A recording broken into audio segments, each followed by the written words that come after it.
Luke Inman in the captain's chair, filling in for Sam Ekstrom today. So it goes without saying today's episode will be of the highest professionalism standards, and I expect the same from all my co-hosts today. Looking at you, Tom. I'm Luke Braun. I'm with Locked On Vikings, and I'm going to get to the bottom of Meowgate. 2 Lukes, 1 pod. I'm here for this. Hey, this is Arif Hassan with Pro Football Network, here to tell you the Vikings are frauds, the Giants are frauds, we're all frauds. That's okay. It's the Minnesota football party. Locked On Sports Minnesota podcast. It's endless Minnesota Vikings talk with the diverse voices of your local experts. It's time for the Minnesota football party. It's your guys hanging out talking next level Vikings football. So join in with Pro Football Network's Arif Hassan, Locked On Vikings Luke Braun, Superior Sports Talk's Luke Inman, and Vikings insider Sam Ekstrom, plus the biggest names in Minnesota football for the Minnesota football party. And it starts now.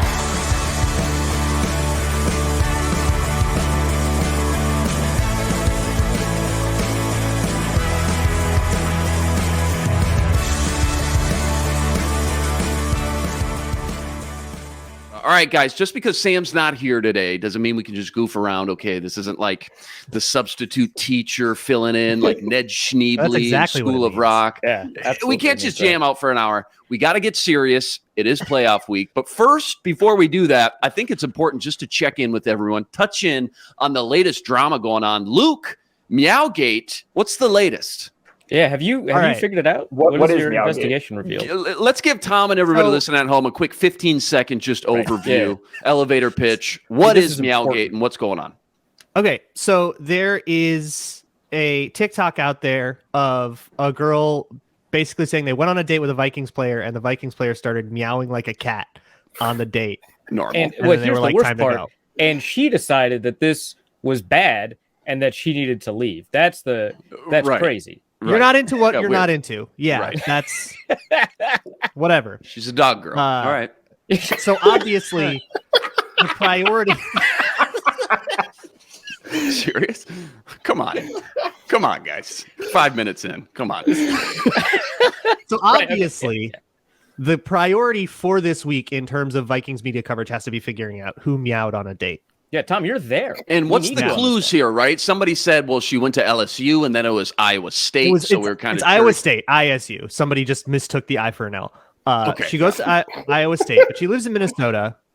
I don't think the Iowa State thing matters. I don't. Yeah, I don't think so either. It limits our options down to just Kenny, right? Like, there's only one Iowa State guy on the roster anyways, right? LSU was intriguing because you got J.J. Hunter, Ed Ingram. I think Patrick Peterson's obviously married, but yeah. Oh, if Kenny's married, I'm out on that. We're not making these accusations. No, we're not there. Sam would not allow. No. Yeah. We're not doing that, and we're not kink shaming. So Chris Boyd is an obvious candidate. Nick Muse is an obvious candidate. I heard Nick Muse. When you said I need to find out who this is, I was gonna tweet in response to Chris Boyd, and then I read the rest of your tweet, or then I read your next tweet, and it was like Chris Boyd, obviously. So and then 3 or 4 people also responded Chris Boyd. So we're all clearly on the same page on that. I don't even know why I thought Chris Boyd. It seems. I mean, I know why you thought Chris Boyd. Yeah, He's Chris Boyd. Yeah, it's Chris Boyd. Come on. But the only thing is there's no Dante Pettis on the roster. If Dante Pettis was on the roster, 100%, he's that guy. The number one suspect. A bunch of people in my mentions were like, oh, yeah, I went to South Carolina. This is absolutely Nick Muse. And several people had sentiments like that. So I think it's Nick Muse. However, so who's your favorite? This morning. Who Vegas, odds-on favorite. Give me your top 2 or 3. Nick Muse, even money? I would say Muse is minus 150 at this point. With Boyd plus 200. Okay. And then Dark Horse, Lewis Seen, posts on Instagram, we're done meowing, it's time to roar. Oh. Wow. No.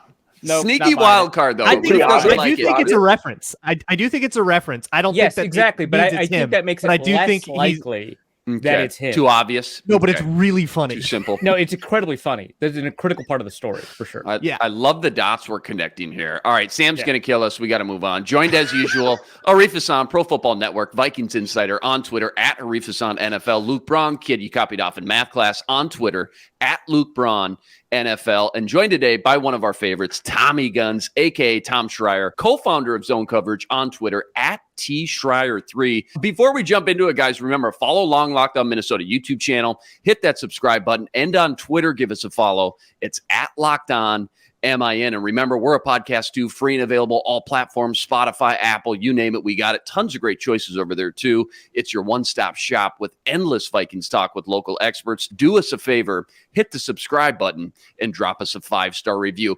Speaking of YouTube, guys, every day I post a new poll over on the Locked On Minnesota YouTube community page. Earlier this week, I asked fans which player is the starting running back for the Vikings in 2023. Dalvin, Madison, Kene, or do they draft or sign somebody in free agency? Here were the results, guys. Alexander Madison, the winner. And by the way, like 2,400 votes in this one. Got a lot of traction. 48% of the votes said Alexander Madison. He should be the starter. Dalvin in second, 34%. Kene was last, 7%. Third place was draft or sign somebody new in free agency. Ty Chandler, huh? Yeah, I didn't throw Ty up there just because he's the fourth string now. I will say, to your point, Arif, a lot of comments in there. A lot of people who commented said, "Where's Ty Chandler? Ty Chandler should be in the mix." Are you only given like? Is it like Twitter where you only get like 4? You only get 4 options, Okay, yeah. So I just figured, all right, I should throw draft or free agency maybe in there as an option. That makes sense. But again, to your point, a lot of people did comment and gave Ty Chandler some love. So we all saw the chart yesterday with the running back rankings and total rush yards over expected. Kind of depressing thing, seeing Dalvin Cook dead last on the rankings. I mean, lower than Zeke and Najee Harris, Leonard Fournette. And if you just sat down this year, watched even a few Vikings games, you've kind of noticed Dalvin maybe not having the production just on like a down-to-down basis like we're used to. In fact, he leads the entire league with runs for no gain or negative yardage. So you're kind of really banking on getting that home run splash play from him every Sunday. But Luke or Arif, I'm just really curious, and I think a lot of people want to know your opinion. What's up with Dalvin this year? Is it the new scheme? Is it the offensive line maybe isn't blocking as well? Is it an injury thing? We know he's playing with that shoulder harness most of the year. If you had to point to just one thing, what's going on with Dalvin when you flip on the tape? Arif, we'll start with you. Okay, I'm going to say a couple of things. One, the analytics nerds that talk about the replaceability of running back production, that you can just pop in any quality running back and get similar production, are overstating their case. There are differences in running back capability. They are largely schematic more than talent, i.e. some running backs are better at outside zone, inside zone, etc. 2, they are still largely correct. This is why you don't pay running backs. And third, the result, the consequence of that is that the only things that you should only prioritize what might separate some running backs from each other. I think that Dalvin Cook is a better running back than Alexander Madison. I think that is difficult to express as a running back, which is why you will have some years where running backs vastly underperform their previous capability or capacity for production. I think next year, if Dalvin Cook is the starter, which I fully expect, he will be fine in terms of defense adjusted yards above replacement or rush yards over expected or whatever. I think he's a good running back. I think that kind of doesn't matter very much. I think that he plays very quickly. I think that sometimes he misses, the whole in terms of, I don't think he has perfect vision at the first level. I think his vision at the second and third level is phenomenal. But I think that you are paying for big plays for Dalvin, and that's what separates him from Alexander Madison. I think that Madison is in situations that give him a little bit more, just in terms of if you give somebody a run on 4th and 1, they're getting 2 yards or 20 yards. Like those are your options on 4th and 1, right? And Madison has just been put in situations where his running production is really going to stand out. But if you 1-for-1 replace Madison for Dalvin, I think you get fewer yards. I don't think it makes sense to say that Madison should be the starter. I like him a lot. I don't think he should be the starter. No, good point. Luke, are you seeing anything, noticing anything specific that would maybe suggest why Dalvin struggled so much near or at the line of scrimmage, just in general this season? I definitely think the shoulder injury affected his the way that he played. I think was a little bit more conservative. It was a little bit more, I'll just kind of dive forward and take my yards, a little less greedy. Right. Dalvin Cook has always been, and part of what makes him good in previous years is that he was a greedy running back, that he would kind of try to bounce things out, or he would really try to go for that extra, make that extra guy miss or something like that. And with the shoulder, he wasn't really doing that. I think the thing that Dalvin Cook does that none of the other guys on the Vikings do is he's really good in the open field at setting up like a safety that's coming down at him, or a D-back or somebody that's coming vertical, and essentially forcing them to be straight north-south, then cutting outside them. And that you call it like climb the staircase. Nobody else really does that on the Vikings, and that can turn well-blocked runs into explosive runs. But like Arif kind of said, that won't necessarily express itself statistically because there are enough of the other kind of garbage runs that aren't perfectly blocked, or that aren't where you get hit in the backfield or whatever. There's enough of that just like populates the sample with a whole bunch of noise, so it's always going to be really difficult. It's not going to be stable year to year and so on, which is I think why it's got to be like a traits thing. But here's the deal: Dalvin Cook, if cut next year, saves almost $8 million. I think that's the conversation that I don't think I know where I stand on that yet. I got to think about if that is like what I would want to do, but I don't think this is a do we start Alexander Madison. I think that you got to look harder if that's the case. But if we're having the offseason conversation of what to do at running back, I think that's a lot more interesting at the very least. Certainly that plays a huge factor into things too. I think, 14, 15 million base, and then dead million about 6. So like you said, saves about 8. This season per @ClappedDan on Twitter, he's last in yards per carry over expected. We talked about that. Tied for the league lead in fumbles lost with Alvin Kamara with 4. Leads the league in runs for no gain or loss. Third to last in total EPA. PFF's got him as the 47th ranked running back. And as Luke kind of mentioned, 4th most expensive tailback in the NFL right now. And that's what the majority of comments on the poll were regarding was, can you justify paying him all that money next year if that's the production you're going to get? Or if this is the way things are trending right now. Yeah, right.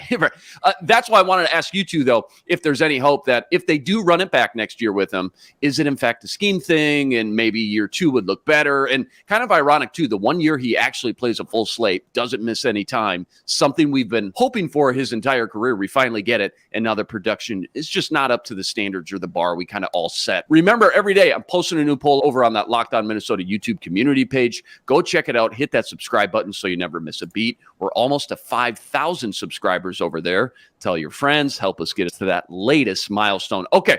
Today, we're breaking down Ed Donatell's future with the team, the Vikings offseason outlook, and what Kwesi could have up his sleeve. And, of course, a look at this Sunday's playoff game between the Vikings and Giants in the backyard at US Bank Stadium. Plus, later we got Gophers legend Ron Johnson stopping by for a little around the horn action. Let's pay off the tees right out the gate, guys. Ed Donatell's defense, dead last in the league. We all know that. It has its moments at times, right? Timely turnovers late in games. Apparently, PFF has got the Vikings as like the 4th best ranked defense or top 5. I think is kind of hilarious. But overall, pretty weak sauce. I mean, nobody's going to argue that. Like the offense, though, like we all knew going in with a brand new scheme, new coaches, etc., this could take a while. Got to be patient. Should Ed Donatell's future be on thin ice from what you've seen, or is this all part of the bigger plan? Are you confident year 2 will look far better with a full season under their belt? Because just like being a little bit better is probably not enough. I mean, you can only go up from dead last. So just improving isn't really saying much. Are you confident, though, they will be drastically better with a full year under their belt? So is this a lost cause, or would it be unwise to cut the cord this offseason knowing that just means you'll have to wait another year then to adjust to a new scheme? Let's start with you, Luke. Thoughts on Ed Donatell's future? I've always kind of been like, firing him right now, I feel like just introduces the same problem next year. Unless you see somebody that you would be really excited about having as your DC. Like if Brandon Staley gets fired and you're really, really into him, then okay, like go get your guy. But I don't GGYG. Gerard Mayo's available. Who is? Gerard Mayo. Let's go. The Patriots linebackers coach, who's honestly their actual defensive coordinator. Patriots are like top next Vrabel. Mike Vrabel 2.0. Let's go. Yeah. Get Gerard Mayo. Go right back to Belichick cover 7. Let's do it. Let's go. But like so many of the problems this year were caused by that transition, and I do think it's worth criticizing Donatel and saying, hey, you probably could have gotten your players to transition a little bit more smoothly. It seems like they didn't pick this up as well as they have in, other teams in their first years. So I think that's a reasonable criticism, and we can absolutely criticize Donatel, but I just don't think replacing him solves any problems, and it just introduces new ones. Like, it's not necessarily about, has the defense been bad enough to justify doing something about it? Of course it has, but what you do about it needs to solve the problem, and firing the defensive coordinator, I don't think is the best way to go about it. I think what they did from like the Colts game onward, trying to do more man coverage and stuff, has been successful. And I would be curious to see what changes of that nature they can make going into year 2, what other stuff they can work in. Do they work in more of their cover 3 packages? They really don't go to that very often this year.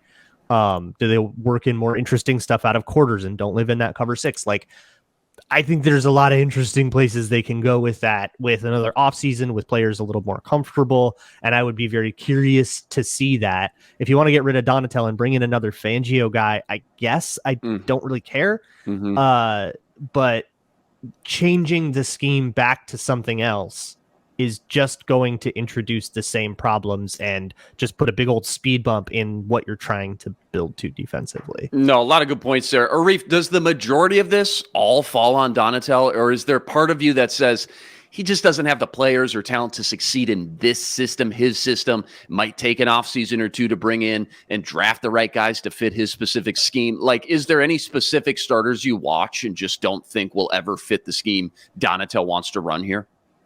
First, I'd just love to say I really love all of the input that Tommy Guns is giving us. I'm listening. He's getting there. I'm He's warming up. I'm nodding. Yeah. He's a sponge. That's important. I do fundamentally disagree with Luke here. I know that that Luke has like a preference for having complete solutions on hand when you kind of discuss these problems, i.e. if you fire Donatel, who do you replace him with? Then let's have that discussion. And I sympathize with that. But I disagree with the premise, because not everybody who's starting with a new defensive scheme ends up like 31st in points per drive. Like, it's not normal to have a bad defense, even with an entirely new scheme. I think that a new scheme I think that you're not reintroducing a lot of the same problems. I think that the issues with Donatel are oriented with Donatel as a coach, not necessarily the scheme the Vikings run. They bring in somebody to run the same scheme, I'm probably fine, right? I think it's with him as a coach, and I think that there are a couple of problems here. One, first of all, he's not sticking up for his players. Remember when he was like, Danielle Hunter will get it, and Danielle Hunter was already in the middle of having this is what it looks for like 8 guys. weeks. This right? is what it's supposed to look like. Second, it took way too long to be more aggressive about blitzing and playing man coverage more often. I agree with that. Yeah. That was frustrating.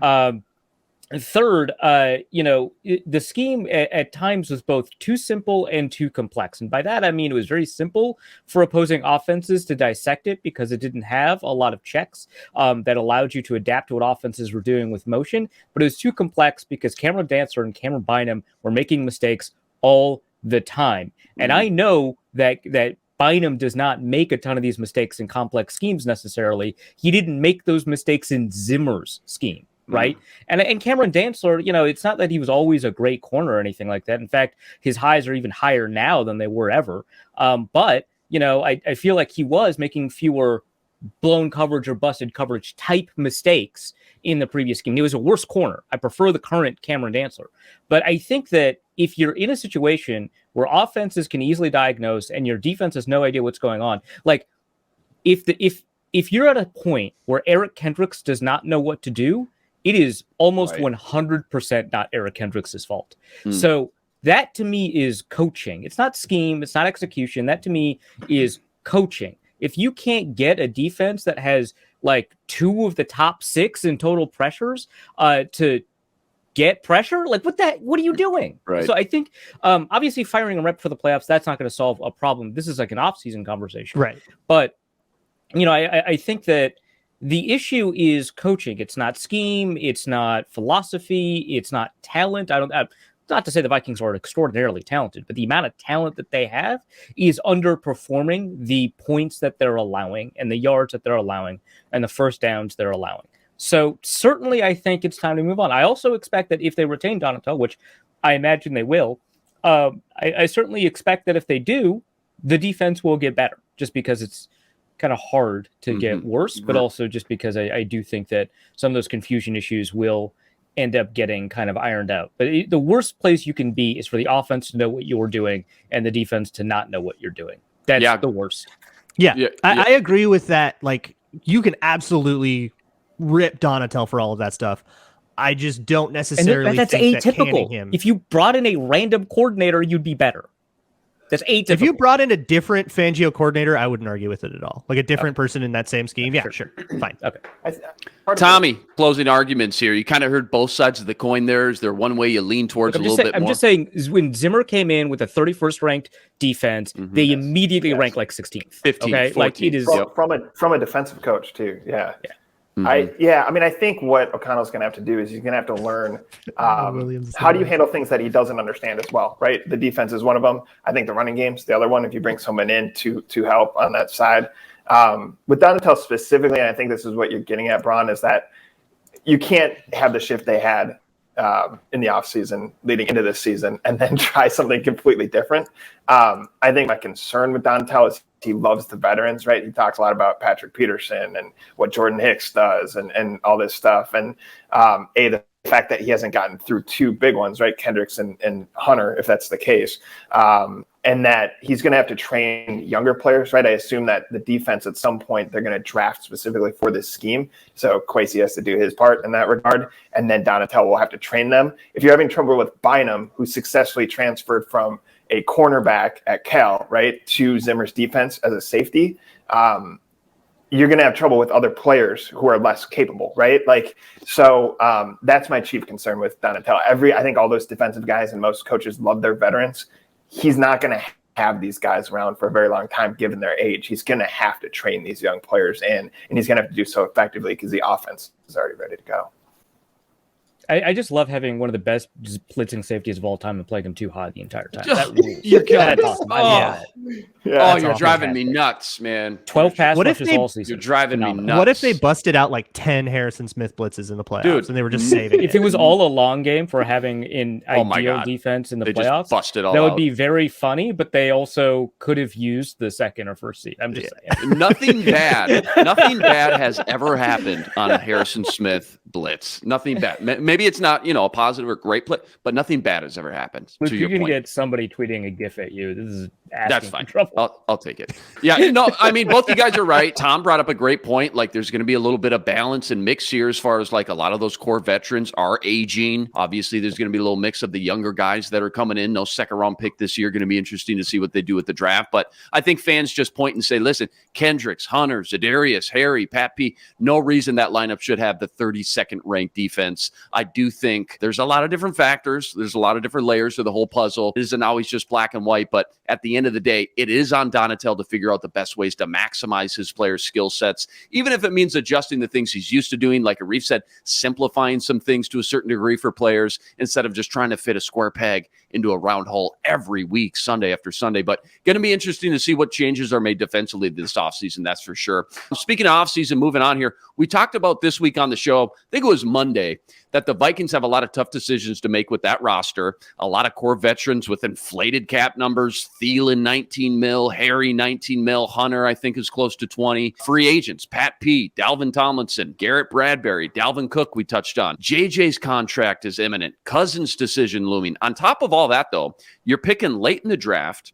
You've got no second-round pick. So I kind of understand why fans are a little worried this team won't have the assets, maybe the ability to drastically improve this offseason. Luke, I think you mentioned something interesting that you think the cap is very malleable. I'm curious what options or ideas you had in mind as far as what Kwesi could do first and foremost to maybe free up some cap space, because we all know the cap is a myth, but what's something specific you think Kwesi could do or should do, in your opinion, that would give this team some cap relief?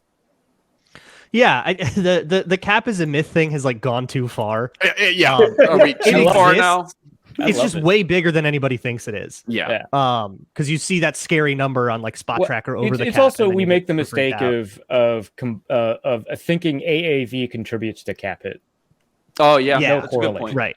Yeah. So you could do stuff with Adam Thielen or Harrison Smith's contract. Those are older guys, veterans. You could say, we could talk pay cut. We could talk some kind of restructure. do something similar, like come to some kind of agreement like what you did with Anthony Barr a couple years ago, where it kind of reduces that for those older players. There's also players I think that are just genuinely cuttable. I think the way that the coaches have talked about Brian Asamoah, Jordan Hicks feels like a very expendable piece.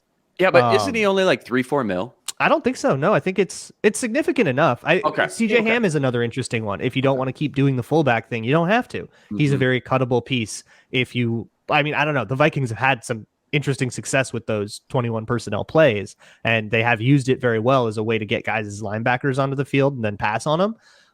But hey, if you have TJ Hawkinson in the building, if you have another tight end you like or something, you can do that. You could just go get a different fullback for cheaper, find an undrafted rookie or something and get cheaper there. That's an option. I talked about the Dalvin Cook thing. I think that's at least worth considering. So that's like 5 different contracts that are either worth restructuring or cutting outright that can save quite a bit of money. And all of it doesn't feel like it makes the roster that much worse, if at all. Like if you restructure Thielen's contract, he's still on the roster. You didn't change the roster at all. There's no question that's happening. The only impossible world is the one where his contract stays the same. That's the only one I can't envision. Let's just say Adam Thielen, for example, said, I will go to a different team before I take a pay cut. What's the option? I hope he brings his Twins jersey with him. But yeah. Fair enough. Yeah, no, hey, good. Bring your clubs. He's going to Miami. Dude. He's get going your to money. Florida. Let his agent negotiate trades. That's fine. He's a big golfer now. Absolutely. Get your bag. Yeah. Yep. No, I can see. Reef. And no hard feelings on that. Yeah, absolutely. Reef, any other options or ideas? Not that what you think will happen, kind of forecasting, trying to figure out Kwesi's tendencies or Brzezinski's tendencies. What would you do, though, and trying to eliminate, I guess, maybe kicking the can down the road at the expense of the cap in 2024 and beyond? Just your general outlook on the Vikings offseason coming up and just the cards they hold as of now. Well, if we're concerned about 2024 cap, I think that you have to extend Za'Darius Smith. Yeah. Right? Because those void years are going to hit you real hard. Yeah. So, I mean, that's something to consider. I think it comes up in 2024. Luke, Sorry, I think. I don't understand. My Google Home. But Siri made it there. Yeah. They do not understand Za'Darius. Your brother's listening. Yeah. But Luke would know probably better than I would on when exactly those void years hit, but I believe it's 2024. But that I think for Za'Darius, I can look it up. But I mean, like you need to do things like extend Justin Jefferson sooner rather than later. The longer you wait, the bigger that 2024 hits for him going to be. You don't want to use a 5th-year option on him. That's just going to look really bad for you in terms of cap. But the real question is 2024. What do you do with Kirk Cousins, right? Because the way that the Vikings kind of approach this, if at the end of the season they weren't happy with Cousins, they actually have the ability to trade him, right? It's kind of, we were all giving grief, I think me included, for extending him. But honestly, that is a very tradable contract. Quarterbacks are more mobile now than they were 10 years ago in terms of the teams that they land on. So it is possible to do that. It's something that they would think about, but now it's impossible. Kirk Cousins has done too well in big moments. The team has committed to him in a big way. You're working with humans, not robots. So it is tough, but I think that the key is to find the players that you want, extend them, and then figure everything else out around them. Yeah, Za'Darius Smith's contract does not have any void years on it. Who am I thinking of? Dalvin Tomlinson, probably. Oh. Is that 2024? It sounds like that's going to hurt. That's void year. That voids out this coming offseason. So he's a pending free agent. Yeah, that's going to hurt.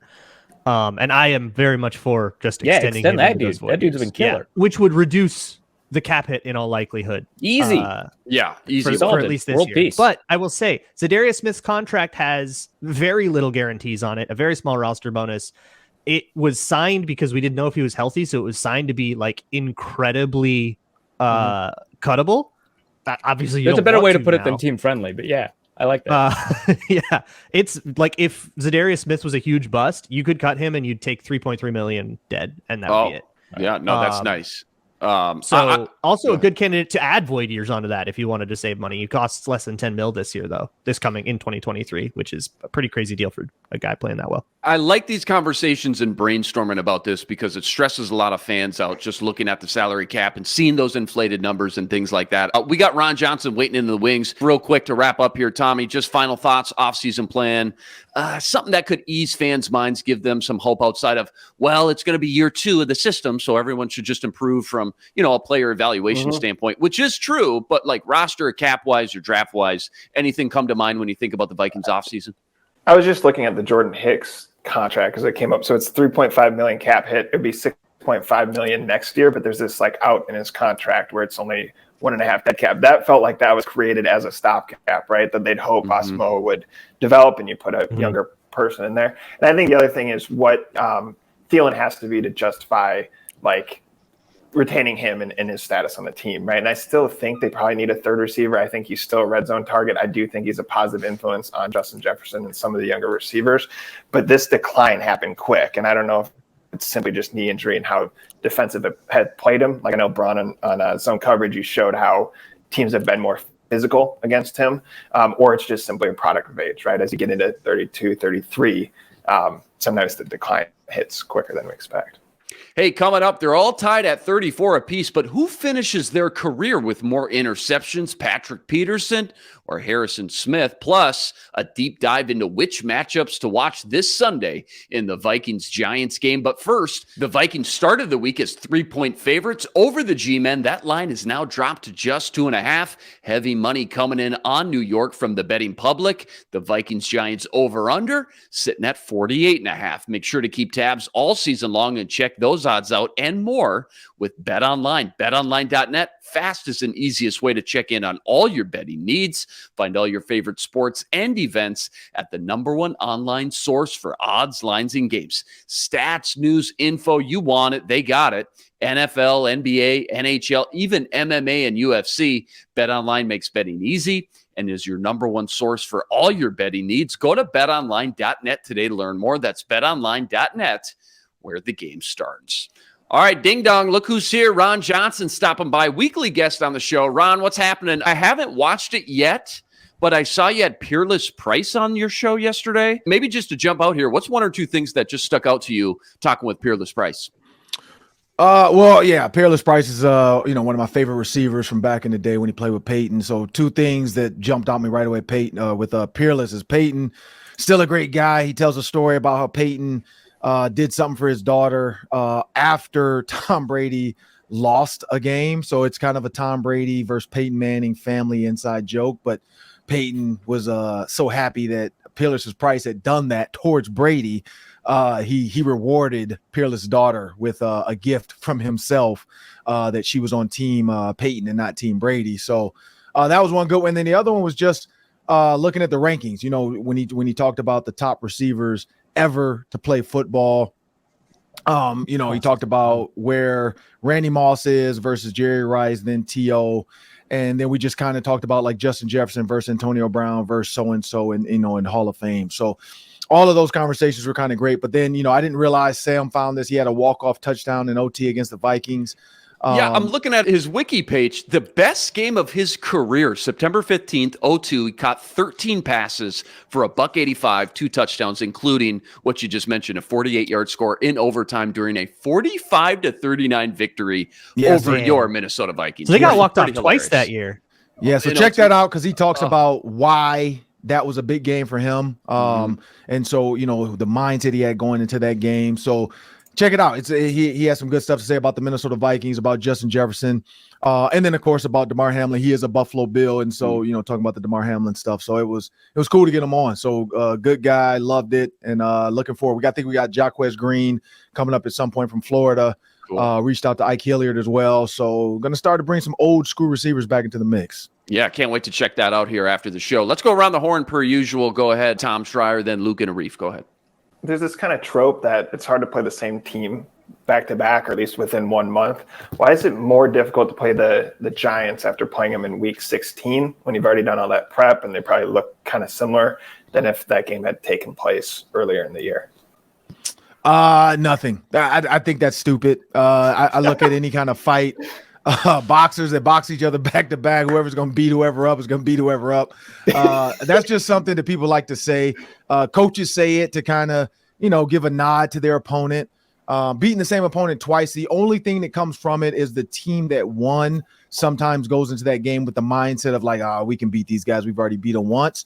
I don't think the Vikings can do that. The Vikings have been a team that have been on the cusp of losing 11 games. They're 11-0 in one-score games. They could have lost any of those. The Bears were 1-7 in one-score games. So, to get out this whole fraud thing, if the Bears had won 8 out of 8 and went 8-0 in their one-score games, they'd be in the playoffs right now. And would we be saying they're frauds? Probably not, because their quarterback's not Kirk Cousins. So I think the Vikings you can't do it. You can't, like, where you're at as a team, as a defense with injuries. I don't think that whole back-to-back thing is going to affect them, because they can't go into a game thinking we've already beat this team, so we should have them set. No, the only thing I think that's going to hurt them a little bit is the Packers found a way to slow down Justin Jefferson. So I think a lot of teams are going to take that into account. Good point. Luke?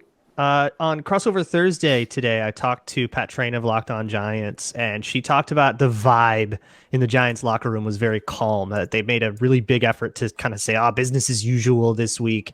We're not trying to treat this, we're trying to do what got us here and not treat this like anything special. It feels like the vibe coming out of the Vikings locker room is a lot different, that there's a sort of this is it mentality. And there's this, they kind of are really treating this like the true king-making moment of the season. I was curious on your thoughts on that, if you think one style is better or another, if it's preference, and what your preference is.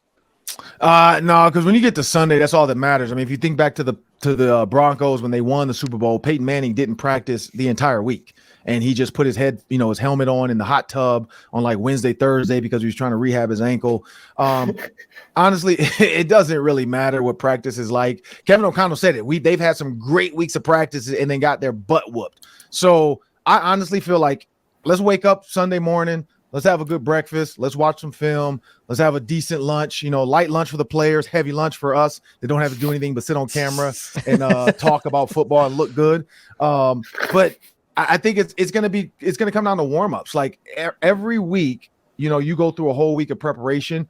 How you wake up Sunday and how you prepare and how the plays are called, I think that's gonna be it. And the first team to kind of throw a haymaker, so whether it's a deep ball to Justin Jefferson, whether it's a trick play from Kevin O'Connell that he's been saving, whether it's just when I get in the red zone, I'm gonna show you I got a 6'5" tight end, I'm gonna just throw it up and watch him treat you like LeBron James versus anybody else trying to stop him from dunking the ball.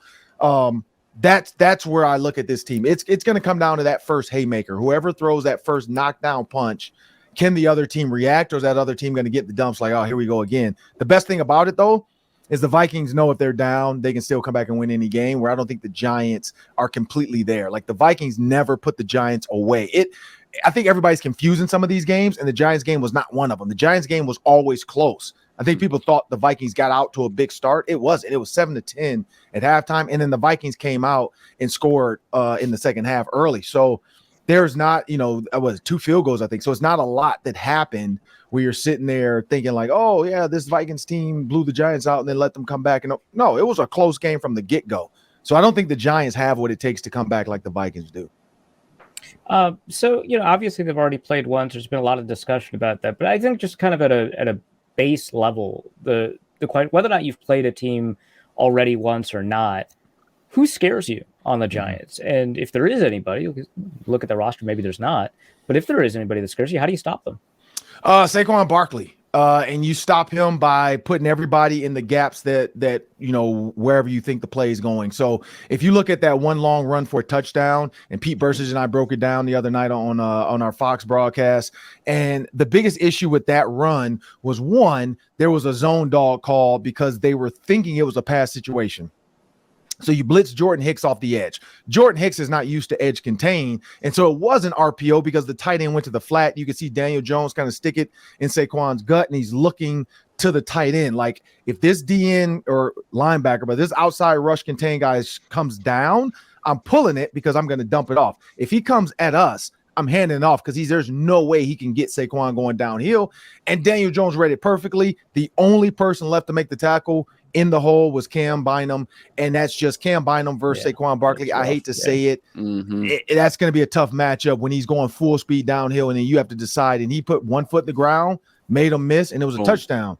But if Jordan Hicks knows it's run, he's not going towards the quarterback. He's gonna knife under. If they threw that out route to the tight end, I still feel like Daniel Jones makes a mistake and throws it out of bounds, or the play is broken up because the corner and the receiver still were in the same spot as where the tight end was going to. So I don't know if that receiver is supposed to run a slant and he just tried to like do his little dance like they do.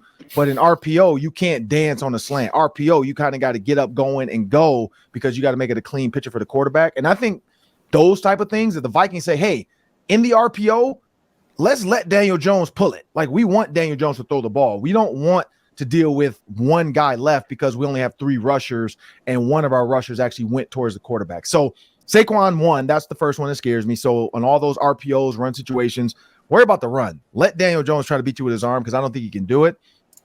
And then 2, on defense, Kayvon Thibodeau. Like, with the Blake Brando versus Oli Udoh, who knows who's going to play right tackle. They can move him on both sides. That's a little scary, just for the simple fact of if you don't put CJ Ham in to help, or you don't put Irv Smith over there to chip or something like that, it's going to be a long day for that right tackle. I'm not worried about Christian Darrisaw versus Kayvon Thibodeau, but on the other side, Blake Brando or Oli Udoh versus Kayvon Thibodeau is not the matchup you want like 5 to 6 times for Kirk Cousins. You want to give him help. Like I said, whether it is CJ Ham coming in to be your scan back or just your run through his nose back and double team him and say, screw it, somebody else beat us.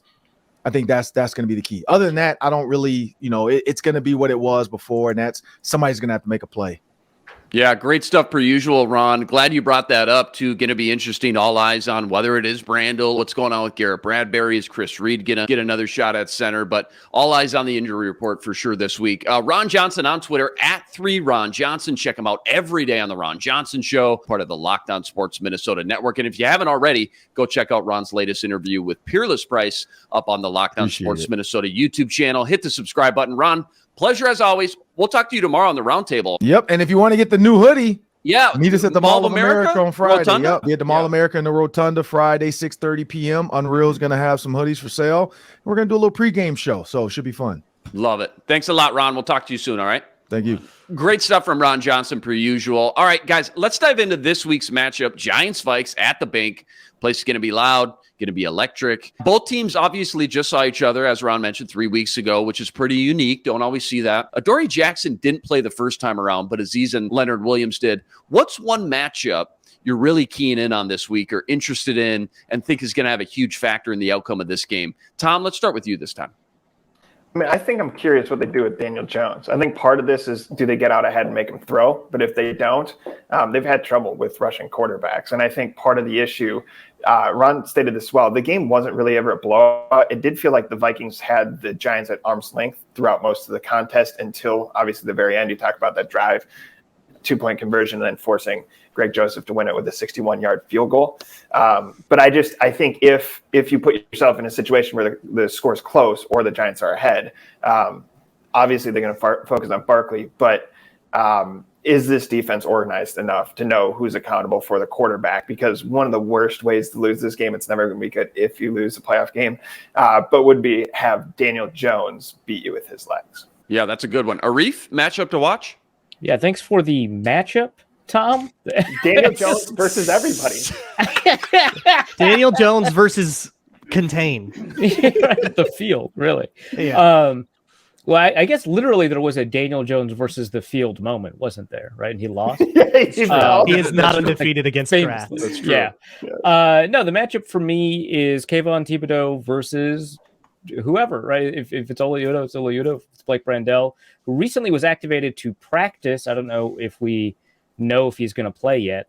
But, Kayvon Thibodeau versus that guy that is not Brian O'Neill. That what I think is going to help define the matchup a little bit.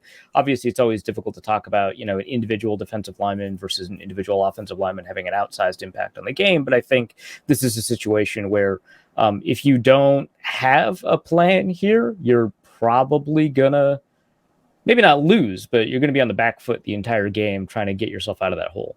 I'll go with the other concerning O-line matchup, which is Garrett Bradbury or Chris Reed, I guess. Whatever happens Greg there. Mance. Hey, who knows? I'm not anticipating that against Dexter Lawrence, who the Giants, whenever they had him at like a one technique in a regular 4-3 front, they had him shade inside to attack Austin Schlottmann more. They really targeted the backup center. And if we have a third string center in, or shoot, even if it is Bradbury, who famously struggles with guys like Dexter Lawrence, big, and powerful, he literally did hands. struggle against Dexter Lawrence at NC State. Like that. Yeah. Oh, happened. wow. Great callback. Wow. Yep. Great flashback. So whoever it is, that the Giants are probably going to go for that again. They're probably going to sort of angle everything to attack that center position again. I'm really curious to see how the Vikings approach like pass protection and how often they keep the running back in or a tight end in or something to help out these guys, how much they chip, because it's like the one area of this game where I feel like the Giants have a distinct advantage. Like their secondary is shaking in its boots. They got Justin Jefferson, and the best thing they have is a hobbled Adoree Jackson. Like Giants fans are worried about that. The Giants fans hate their wide receiver core as much as we hate our secondary, but like their D-line versus our O-line is, if the Giants win this game, they won it there. I'm totally with you. Dexter Lawrence may be one of the more underrated defensive players in the NFL just because he plays nose tackle. Leads all tackles with 40 pressures from the A gap, to your point, per Mike Renner, PFF. The next closest guy in second was B.J. Jones with 13. He's got 27 more pressures than the next closest guy. So I think he's one of the highest graded defenders in the entire league. This year, he was the only defensive tackle to post a 80 or higher grade in both run stopping and pass rushing. So, yeah, to your point, Luke, knowing you're either going to have a third string center in Chris Reed or a banged up Garrett Bradbury, who's already struggled against those types of guys, knowing full well the one thing that will absolutely ruin Kirk Cousins' day is interior pressure right up the gut. I don't know, finding a way to slow down Dexter Lawrence, Leonard Williams all day, that's going to be the catalyst to this offense, moving the ball well. That matchup, knowing Kirk doesn't move or slide around that well in the pocket to avoid a lot of that pressure, that worries me quite a bit, and something that I'm going to be watching out for Sunday. But before we move on to the last few questions, we got our gambling picks here to wrap up. Luke or Reef, was there anything after watching the All-22 from that specific game, that Giants game a couple weeks ago, you noticed or said, like, the Vikings, man, they really missed out on taking advantage of something right here, or something that you hope or expect them to try to do more this time around in this rematch? Like, did you see anything with the way they were covering Justin Jefferson, or anything on defense that they should have capitalized on versus the Giants offense? Anything you hope they correct this time around? I mean, honestly, offensively, I think the Vikings approached this with a pretty good game plan. I mean, the Giants are blitz heavy. They blitzed a fair amount in this game. The Vikings dumped it off to TJ Hawkinson. He ended up getting like 100 some odd yards. Great game for him. And then when that wasn't happening, they threw it to Justin Jefferson. So like offensively, I am fine with the way that they approached the game. I think kind of defensively, I mean, Ron made a pretty good point about this RPO thing. Defensively, I just think that they needed to play tighter. And I don't mean like they need to play better, as in their man coverage needs to be stickier. Obviously, that would be ideal. But rather, the Giants feast off of a short passing game. They absolutely do. Daniel Jones is the lowest depth of target in the league. We saw that in this game. And so they needed to be more comfortable with press and disrupting at the line of scrimmage, something that the Vikings players have the skill set for, but we don't often see the Vikings do. It was the worst game the defense had since moving to this man coverage thing. Yeah. Which they've only had like 5 games of it, but still, seeing your corners get beat up by Richie James and Isaiah Hodgins did not feel great. Like that was feeling positive. I don't love it. That's not a little queasy there. I thought their offensive game plan. I mean, talking to Pat on Crossover Thursday, she was like, "Yep, Justin Jefferson and TJ Hawkinson like wrecked us." Like that was, and it was funny because that's like the 8th best Justin Jefferson game. Like it felt like a super normal. Wow, 120 sure is good. It's like, and they were like, "Goodness, like what a guy!" Like it just felt pretty normal. We weren't even talking about him after. We were talking about TJ Hawkinson. Yeah, I guess Jefferson did all right. He's fine. Yeah. It's worth noting too. Go ahead. No, go ahead, Tom. I was going to say with Justin Jefferson, it's worth noting he had like the wrong cleats, right? In Green Bay. I understand this is Jair Alexander, and he did a good job on him. And but like you had that weird game on that surface. And then like the Chicago game, in my mind, you have to throw out. I know that the starters played for the first half, but A, that whole game was a mess. And B, like Justin Jefferson shouldn't have been that involved. Like the worst thing that could have happened is he gets hurt. So I guess I'm more inclined to believe like what he did in the past, especially against the Giants, is more relevant than what he's done recently against Green Bay and Chicago. Yeah, of course. Oh, yeah. I think 150 yards is well within reach. Yeah, but Sounds one bold, thing it's that not. the Giants did with Dexter Lawrence kind of shading further inside in those fronts, and then Kayvon Thibodeau shading way, or like lining up way out at wide 9, created these huge bubbles that the Vikings had a lot of success running into, and they didn't have to lean on that much because TJ Hawkinson was breaking franchise records. But there's definitely an opportunity there if you come in and the Giants have found a way to fix one problem. I wonder if they also found a way to fix the other one. No, a lot of good points there. Hey, let's wrap up with a fun one here. Patrick Peterson and Harrison Smith both have 34 career interceptions now. Which player ends up with more when their career is done? And do they both retire a Minnesota Vikings? I think it just boils down to who you think plays longer, right? I'm looking it up right now. Harrison Smith is 33. He's about to turn 34. Patrick Peterson is 32 and a half. Plenty of examples, I guess, of elite cornerbacks playing into their mid to late 30s. I think Harry, though, still has 2-3 rock solid years left. Kind of a tough one. Tom, what do you think? Yeah, I'm inclined to think Harrison Smith will play longer than Patrick Peterson. I understand the way Arizona treated Peterson was overblown. You talked about the owner sending letters from like the fans saying he's washed. I don't think that's an appropriate way to treat your player, and it was disrespectful to Peterson, who still plays at a high level.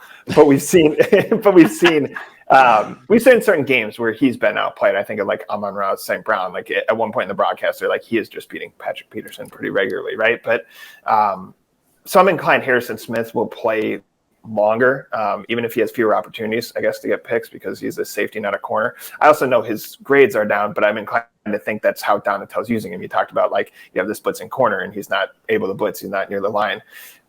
I think Harrison Smith will play longer. I think he will have more interceptions, and that's not a slight on Patrick Peterson.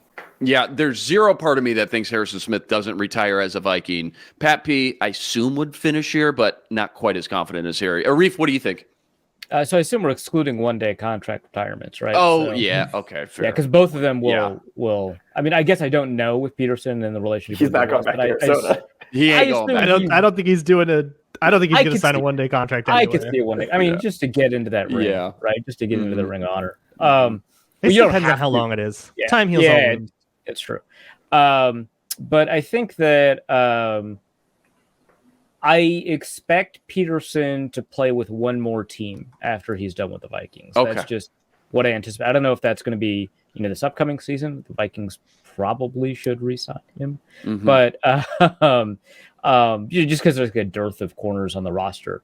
They're all like first or second year players. I mean, I or first or second year contracts. I think that Harrison Smith is going to stick with the Vikings for a couple more years. I mean, the Vikings have, in the previous regime, made sure to hold on to players a little bit longer if they're veterans. I don't know if this regime wants to do that, but Kevin O'Connell has talked about finding ways to kind of connect the Vikings through their franchise history. And sometimes, all coaches will say something to that effect in its talk, but I don't know. O'Connell seems kind of committed to that idea, and part of that is creating a through line where your franchise players gets to play out. The thing is, I don't think that's true with Eric Hendricks. That makes me sad, but I do think it's true with Harrison Smith. Yeah, Harrison Smith, 159 career games right now on his resume. Patrick Peterson, 184. So, Luke, what's your quick thoughts on this? Harry or Pat P? Probably Harry. I think safety is just an easier position to play when you start getting older. Yep. It's like corners transition to it. Right, yeah. Right. Unless Patrick Peterson wants to make the safety transition. But if I remember, he's like very against that. Yeah, he seems like extremely against that, if I remember correctly. So, hey, you never know what the future holds, but you'll see some old not. safeties in the mix, but like corner, if you're elite, like Dion played to 37, Darryl Green played to like 41, Champ Bailey played Darryl like Green does not count. That dude was running 4 threes at 40 years old. Like, that does not count. Dude, have you seen the relay match with like 4 other superstars and Darryl Green's like 40? He just blows them all out of the water. That's insane. Time for the gambling picks. Here's the deal. Sam lost the regular season, so Sunday Before the game, he'll be performing his loser punishment. Luke's going to be in town. We'll be able to watch it, record some footage, get that up on Twitter. So we're starting a new playoff gambling tournament now. We got to put down a $500 parlay. Could be anything we want, a prop bet, a spread. Here's the deal, though. Just because we're a little low on time, I haven't researched any of this. It's going to take me a couple minutes to find some sort of parlay that I want to do. I think we should wrap up this show. We'll get these picks posted and emailed to each other, let you guys know what our picks were on Monday's show. What do you guys think about that?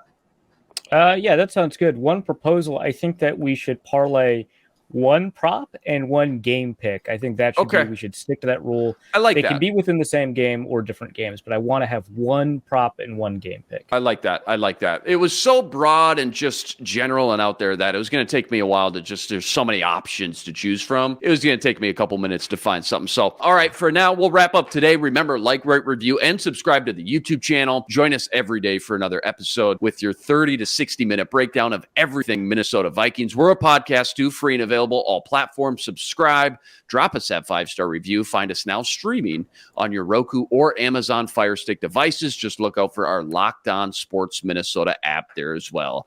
That's the man, Tom Schreier. Check out all the great work they're doing over there at zonecoverage.com. Follow him on Twitter at TSchreier3. Arif Hassan, Pro Football Network on Twitter at Arif Hassan NFL. Luke Braun, check out his postcast immediately following the Vikings-Giants game this Sunday. He's on Twitter at Luke Braun NFL. We're back Monday with another episode of the Football Party, part of the Locked On Sports Minnesota Network. For Tommy, Arif, the two Lukes, until Monday, enjoy the game. Skol Vikes.